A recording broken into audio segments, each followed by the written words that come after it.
Hello friend, नमस्ते to all. Welcome to IAS aspirant channel. Friends, इस आपको जो लेक्चर है, इस लेक्चर में आज डिस्कस करने वाले हैं 1857 का रिवोल्ट। ठीक है, 1857 का रिवोल्ट को हम डिस्कस करेंगे। ठीक है, इसमें देखेंगे कि क्या इसके काउजेस थे, क्या इसका इम्पैक्ट हुआ और क्या आउटकम रहा। ठीक है, बहुत सारे इतिहासकारों को मानना है कि ये एक आपको सिपाही विद्रोह था, या भारत के स्वतंत्रता संग्राम का प्रथम युद्ध था, या फिर ये कहना है बहुत सारे, जैसे फॉर एग्जाम्पल के लिए विलियम रसेल ने यह कहा कि ये धार्मिक युद्ध था। ठीक है, आरसी मजूमदार ने कहा कि 1857 के विद्रोह में राष्ट्रीयता की भावना का अभाव था तथा यह सैनिक विद्रोह से बढ़कर और कुछ भी नहीं था। ठीक है, जवाहरलाल नेहरू का कहना था कि सन 57 का विद्रोह सिपाही विद्रोह नहीं अपितु स्वतंत्रता प्राप्ति के निमित्त भारतीय जनता का संगठित संग्राम था। तो आइए हम उसके डिटेल को देखते हैं और कैसे आंसर राइटिंग करना उसको हम समझते हैं। फ्रेंड्स, सबसे पहले इसको एक डेफिनेशन लिखना है। हम डेफिनेशन में जैसे लिखा है मैंने कि 1857 का सिपाही विद्रोह शताब्दियों से शोषित, प्रताड़ित एवं उपेक्षित भारतीय जन समूह की स्वतंत्रता प्राप्ति की तीव्र उत्कंठा का प्रतीक है। कितनी अच्छी शब्द का यहाँ पे यूज किया गया है। ठीक है, और प्रतीक है। यह एक राष्ट्रीय की भावना से ओतप्रोत संघर्ष था, परंतु कुछ अंग्रेज और भारतीय इतिहासकारों द्वारा इसे सैनिक विद्रोह अथवा गदर की संज्ञा दी गई। देखिए, कुछ क्रिटिक्स जो हिस्टोरियंस थे उन्होंने इस विद्रोह को कम करने के लिए, कम आंकने के लिए, ठीक है, कम आंकने के लिए उन्होंने क्या किया कि इसे एक सैनिक विद्रोह और गदर की संज्ञा दी। लेकिन असलियत में क्या था? असलियत में ये भारत का प्रथम स्वतंत्रता संग्राम का बिगुल था। फ्रेंड्स, ये हो गया आपका इंट्रोडक्शंस।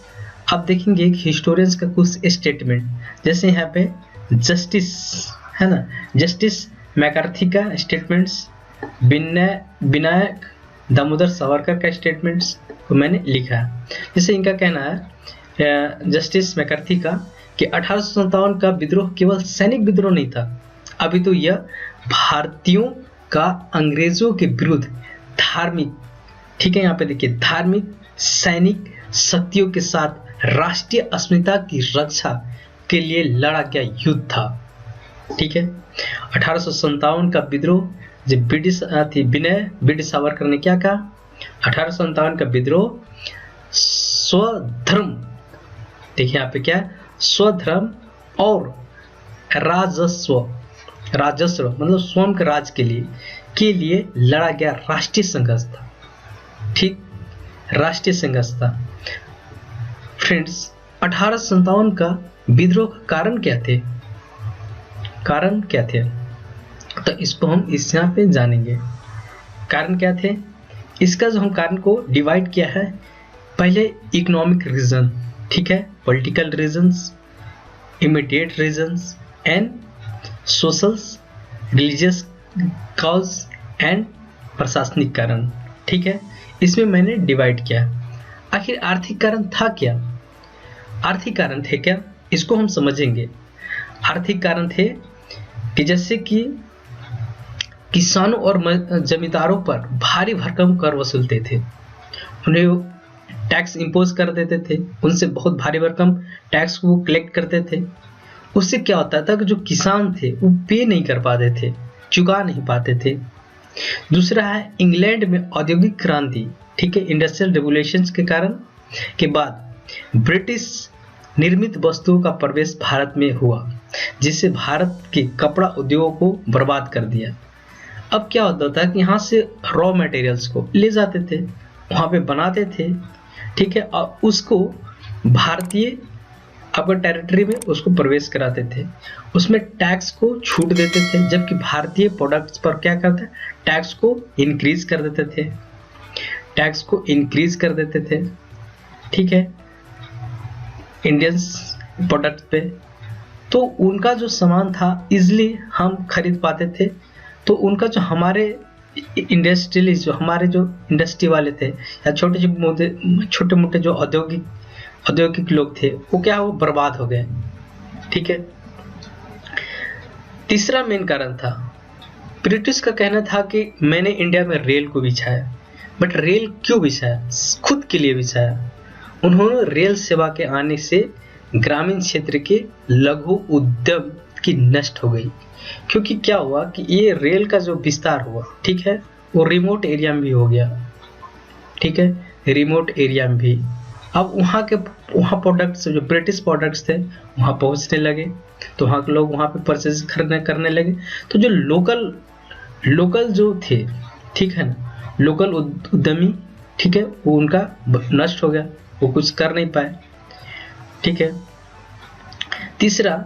चौथा देखेंगे, भारतीय हस्तकला जो क्राफ्ट था, जो इंडियन क्राफ्ट था, है ना, हैंडमेड क्राफ्ट था, उस उद्योग को ब्रिटेन के सस्ते मशीन निर्मित वस्तुओं के साथ प्रतिस्पर्धा करनी पड़ी, कंपटीशन करना पड़ा।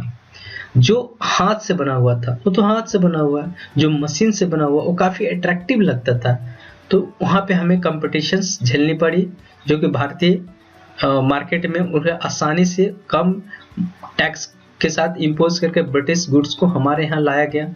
और जो मशीन से निर्मित थे वो हमारे जो हाथ से बने हुए क्राफ्ट्स थे उससे साथ कंपटीशंस करना पड़ा, और उसमें वो क्या करें, वो अच्छे से सेल कर पाते थे और वहाँ पे मनी को ले जाते थे रिटर्न।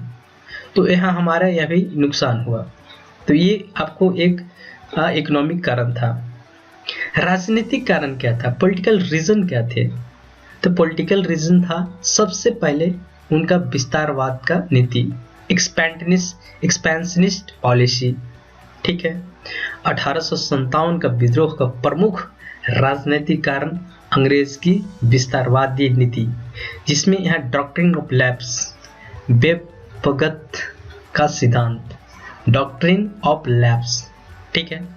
तो एक बड़ा रीजन था, उसमें हड़प नीति थी, राज्यों को हड़प लेते थे तो उनको विस्तारवाद करते थे, तो एक बहुत बड़ा रीजन था। दूसरी बड़ी रीजन क्या थी, बड़ी संख्या में भारतीय शासकों और प्रमुखों को हटाना। ठीक है। जैसे किसी भी राज्य का हेड को, वहाँ का जो राजा था उसको रिमूव करना, जैसे रानी लक्ष्मीबाई के दत्तक पुत्र को झांसी के सिंहासन पर बैठने की अनुमति नहीं देना, एक बड़ा रीजन था। वहाँ लोगों में असंतोष फैल गया, वहाँ लोगों में आपका लोकल लोग विरोध करने लगे, है ना। दूसरा डलहौजी का जो नीति था, डॉक्ट्रिन ऑफ लैप्स। ठीक है। डॉक्ट्रिन ऑफ लैप्स का पालन करते हुए सतारा, नागपुर और झांसी जैसी कई रियासतों को अपने अधिकार में ले लिया। तो ये एक उनका आपका एक राजनीतिक कारण था। इसके बाद हम देखेंगे कि प्रशासनिक कारण क्या था। ठीक है।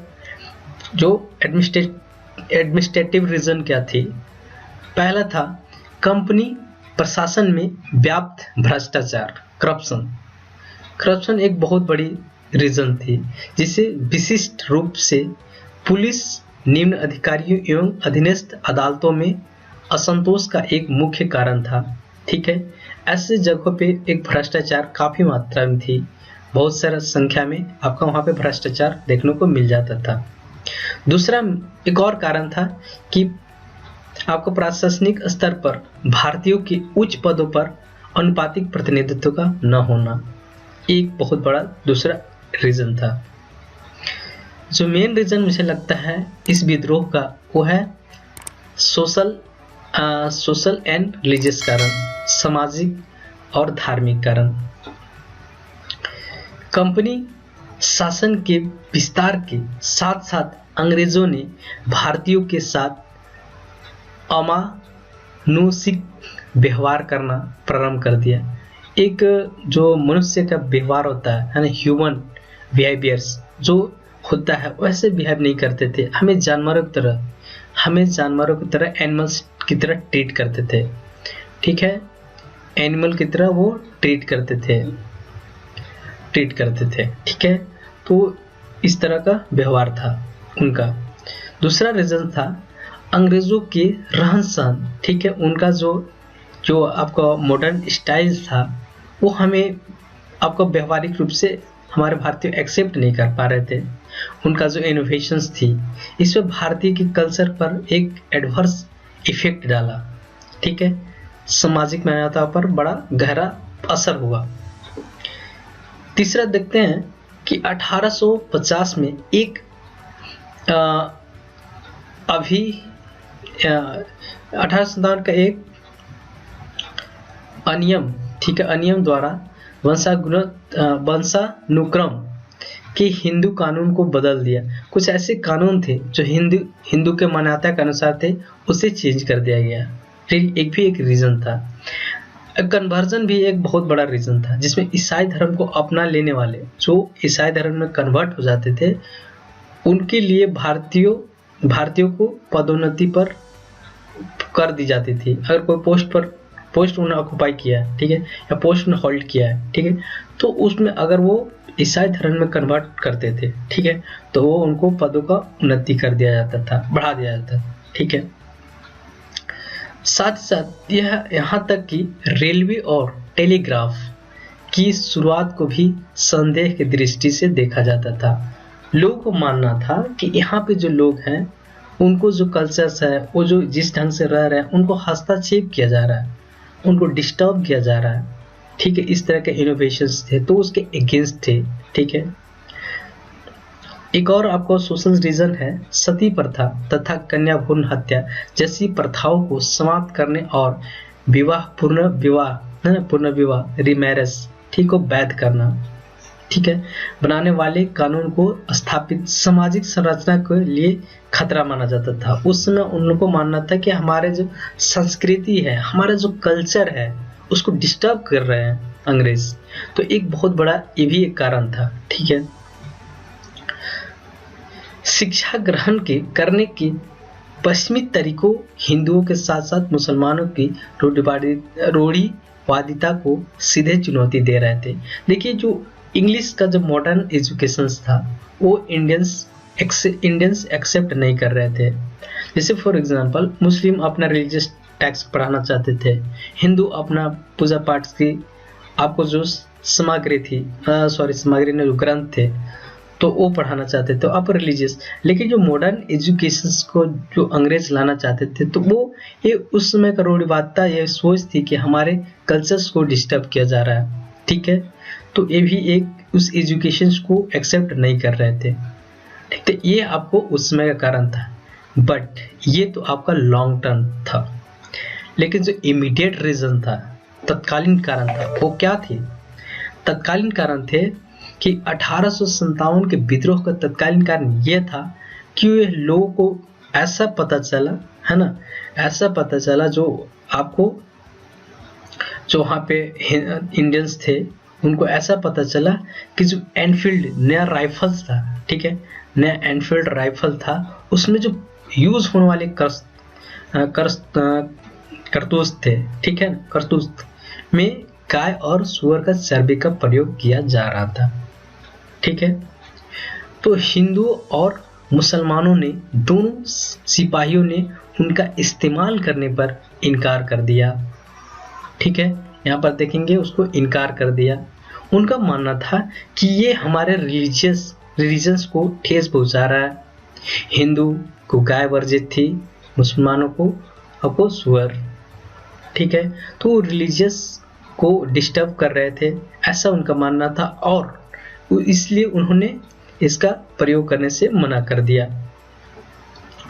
मार्च 1857 को नए राइफल का प्रयोग के विरुद्ध मंगल पांडे, देखिए एक भारतीय साहसी क्रांतिकारी मंगल पांडे ने आवाज उठाई और अपने वरिष्ठ अधिकारियों पर हमला कर दिया।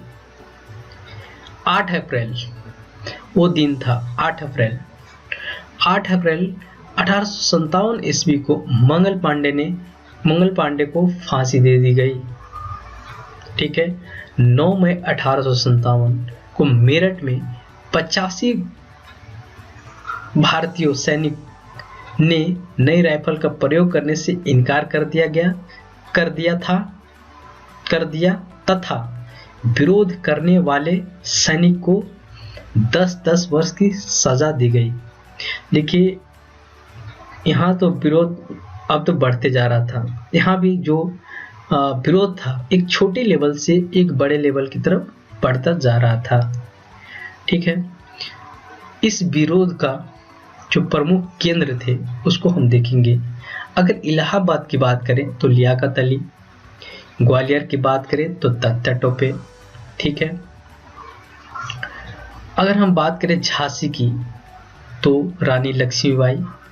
ठीक है, दिल्ली अगर दिल्ली की बात करें, ठीक है, यहाँ पे दिल्ली की बात करें तो हम देखेंगे कि दिल्ली पे यहाँ पे कौन थे। तो दिल्ली पे जनरल बख्त खान,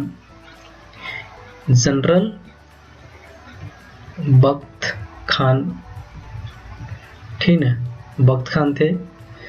इसी तरह हम देखेंगे कानपुर में नाना साहब, बिहार में कुंवर सिंह, फैजाबाद में मौलवी अहमदुल्ला, बरेली में देखेंगे खान बहादुर, लखनऊ में बेगम हजरत महल।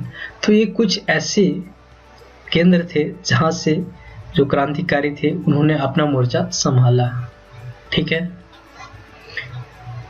अब हम देखेंगे कि इस विद्रोह में असफलता का क्या कारण था।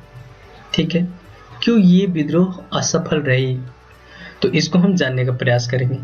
पहली बात, इस सफलता का सबसे बड़ी हमको कारण जो लगता है वो था सीमित प्रभाव। बहुत बड़ा एरिया में इसका एक्सपेंशन नहीं हुआ। हालांकि विद्रोह काफी व्यापक था लेकिन देश का एक बड़ा हिस्सा इससे अप्रभावित रहा। उस तरह इसका एक्सपेंशन नहीं हो पाया जिस तरह इसको इनिशिएट हुआ था, जिसको शुरुआत हुई थी। ठीक है, दूसरा कारण इसका था विद्रोह केवल द्वाब क्षेत्र तक ही सीमित था, जैसे सिंध, राजपूताना, कश्मीर, पंजाब, कुछ पार्टिकुलर एरिया में ही ये आपको व्याप्त रहा। तीसरा बड़ी कारण था, और मुझे ये और लगता है कि बड़ी रियासतें जैसे हैदराबाद, मैसूर, श्रवणकोर और कश्मीर तथा राजपूताना के लोगों ने विद्रोह में शामिल नहीं हुआ। देखिए यहाँ एक बहुत बड़ा लोचा आपको देखने को मिलेगा। बड़ी रियासतें जैसे हैदराबाद, मैसूर, श्रवणकोर और कश्मीर तथा राजपूताना के लोग भी इसमें शामिल नहीं हुए। ठीक है, दक्षिण प्रांतों, ठीक है, यहाँ पे देखें प्रांतों ने भी इसमें भाग नहीं लिया। तो एक बहुत बड़ा एक पॉइंट रहा ये। दूसरी पॉइंट को हम देखेंगे। ठीक है, ये दूसरी पॉइंट्स को कि ये नेतृत्व की कमी रही, लीडरशिप की कमी। ठीक है, लीडरशिप की अभाव रहा। विद्रोहियों में एक प्रभावी नेता का अभाव था। हालांकि नाना साहब, तात्या टोपे और रानी लक्ष्मीबाई आदि बहादुर नेता थे, लेकिन वे समग्र रूप से प्रभावी नेतृत्व प्रदान नहीं कर पाए। ठीक है, क्योंकि सभी अलग अलग लड़ रहे थे, उस तरह एक दूसरे से कम्युनिकेशंस का वो मीडियम नहीं था। ठीक है, अलग अलग लड़ रहे थे और वो उस तरह प्रभाव नहीं डाल पाए। फिर भी इनकी जो वीरता है, उनके साहस जो थी उस पर कोई शक नहीं था, लेकिन वो उतना प्रभाव नहीं डाल पाए। तो हम कह सकते हैं कि प्रभावी नेतृत्व की कमी थी, लीडरशिप की दिक्कत था। ठीक है, तीसरा जो इम्पोर्टेंट रीजन है, ठीक है, सीमित संसाधन। ठीक है, चूंकि ब्रिटिश जो थे एडवांस थे, ब्रिटिश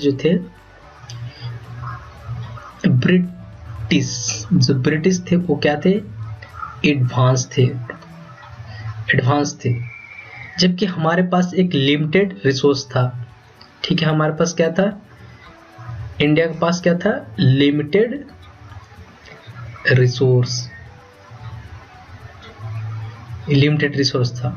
जैसे कि ब्रिटिश के पास क्या थी, रेल था, डाक था, तार था, परिवहन तथा संचार के अन्य सभी साधन थे।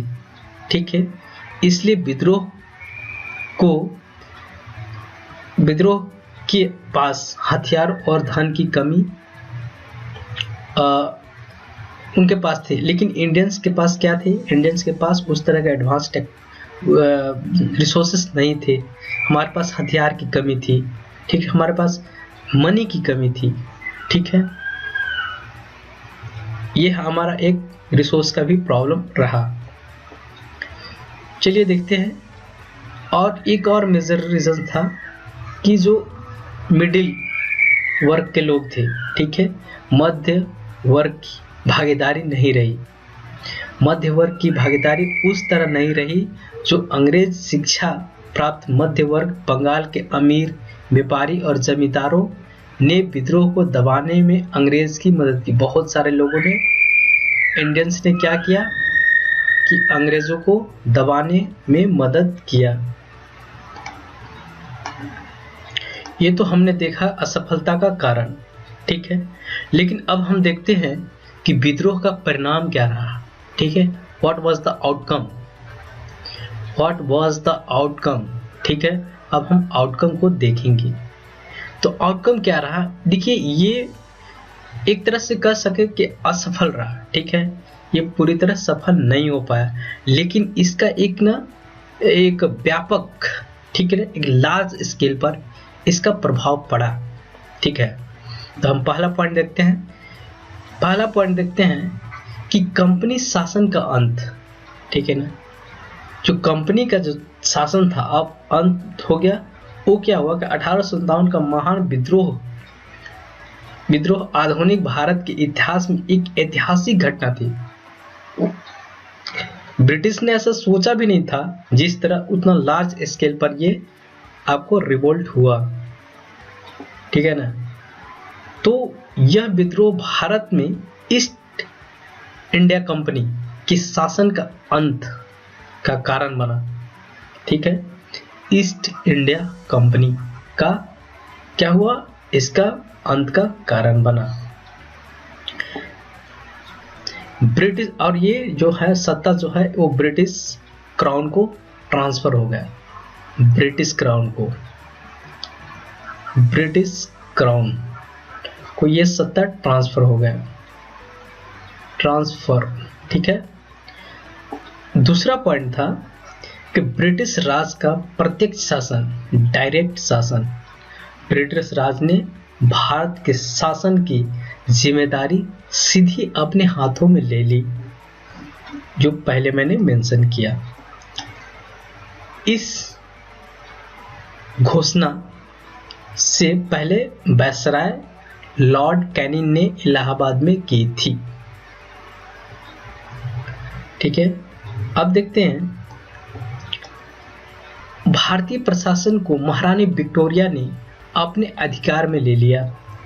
ये जो आपको जो ईस्ट इंडिया कंपनी के अंदर जो चल रही थी, अब वो जो शासन था वो भारतीय प्रशासन शासन वो महारानी के पास चली गई, ठीक है, ब्रिटिश की महारानी के पास चला गया,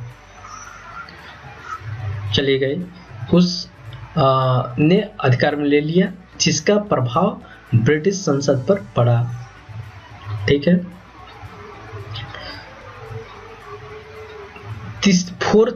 चौथा जो मेन कारण था, अरे इसका असर हुआ, प्रभाव पड़ा, ठीक है ना।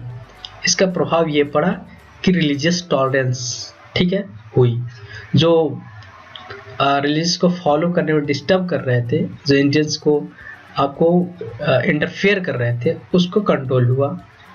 और अंग्रेजों ने यह वादा किया कि वे भारत के लोगों को धार्मिक एवं सामाजिक रीति रिवाज और परंपराओं का सम्मान करेंगे और उसमें इंटरफेयर नहीं करेंगे, ठीक है, दखलंदाजी वो नहीं करेंगे।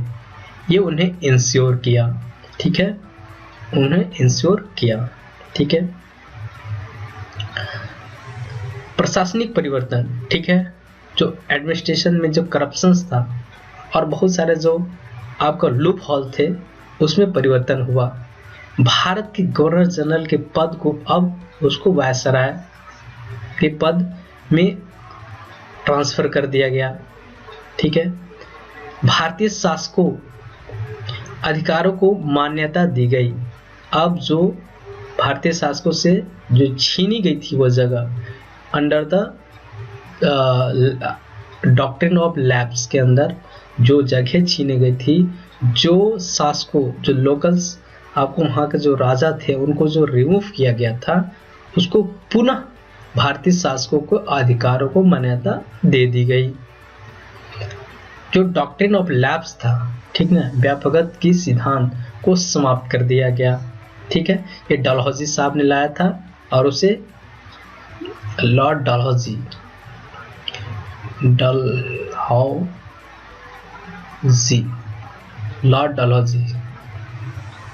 लॉर्ड डलहौजी ने ये लाया था डॉक्ट्रिन ऑफ लैप्स। ठीक है ना, तो वो यहाँ पे देखिए उसको समाप्त कर दिया। अपनी रियासतों को दत्तक पुत्रों को सौंपने की छूट दे दी गई। ठीक है, एक और जो इसका जो असर हुआ रिफॉर्म, जो सैन्य पुनर्गठन, ठीक है ना, वो सैनिक का रिफॉर्म हुआ। सेना में भारतीय सिपाहियों का अनुपात कम कर दिया गया। ये मानना था कि उतना अनुपात में सिपाही रहेगा नहीं जो रिवोल्ट करेगा। ठीक है ना, इससे क्या हुआ कि ब्रिटिश सिपाहियों की संख्या को बढ़ा दी गई, यह निर्णय लिया गया। ठीक है, आइए अब निष्कर्ष को देखते हैं। निष्कर्ष ये रहा कि 1857 का विद्रोह भारत में ब्रिटिश शासन के इतिहास की एक अभूतपूर्व, ठीक है, एक अभूतपूर्व घटना थी, अनप्रेसिडेंटेड इवेंट्स था। ठीक है, इसके कारण भारतीय समाज में कई वर्ग एकजुट हो गए। ठीक है, हालांकि विद्रोह वांछित लक्ष्य को प्राप्त नहीं किया, जो वांटेड था, जो चाहते थे, जो क्रांतिकारी का जो मोटिव था, टारगेट था, वो अचीव नहीं कर पाए, लेकिन विफल रहे, लेकिन भारतीय राष्ट्रवाद के बीज को बो दिया। इस लाइन को फिर से सुनिए, भारतीय राष्ट्रवाद के बीज को बो दिया। अगर जो भी इसके बाद जो आपका रिवोल्ट हुआ या इंडिपेंडेंस के लिए जो क्रांतिकारी ने संघर्ष किया, उसका बीज यहीं से बोया गया था। तो इस तरह 1857 का रिवोल्ट बहुत इंपॉर्टेंट था। फ्रेंड्स, आई होप इस समझ गए होंगे, और ये जितना भी आपको फैक्ट्स के साथ साथ जिसमें दिया गया है, उससे आप एक अच्छा आंसर तैयार कर सकेंगे, मुझे पूरी उम्मीद है। और देखिए, आंसर लिखने का तरीका देख लीजिए। आंसर लिखने में आप साफ लिखें, और चीज़ को ये एक्चुअली पीसीएस के लिए लिखा गया है। आप इसे अगर यूपीएससी के लिए लिख रहे हैं तो आप 150 वर्ड में प्रिसाइज ढंग से लिखिए। उससे क्या होगा कि आप अच्छा से अच्छा अपना कंटेंट को बना सकते हैं। ठीक है, थैंक यू फॉर वॉचिंग। ये रहा 1857 का रिवोल्ट, और फिर आगे मॉडर्न हिस्ट्री में आगे भी पढ़ाऊंगा। Thank you for watching.